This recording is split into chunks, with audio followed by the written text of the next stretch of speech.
Hello and welcome to this quick tutorial on how to set up a practice server on Simracing.GP. Now you would have seen today that we've updated to allow open practice servers, and that will allow users to go ahead and create practices of any of the events they've created on Simracing.GP before. So we've got a couple of events here, and we're going to go down to our tutorial test event.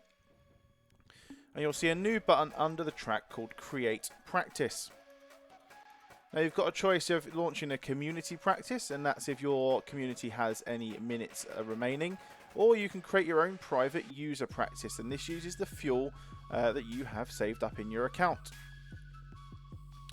Now you can go ahead and you can change the name, so we're going to call this Dan's practice session. We want the server to launch as soon as possible, so the closest we can get is in the next 4 minutes. We want that server location to be in Dublin, which is local to me. And I'm going to make the password SGP Racing. And I'm also going to allow any drivers within my community to join that practice server if they can see the password.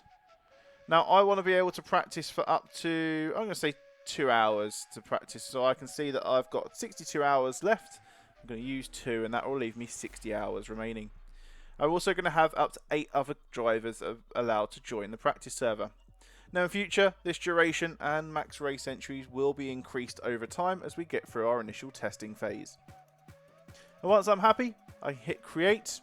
I can see that I've started up an open practice, and this will launch at 10:39 UTC.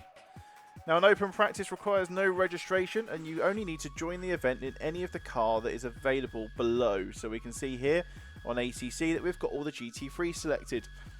But for example, you can also create an event just for GT4s and M2 Cups and Cup cars as well.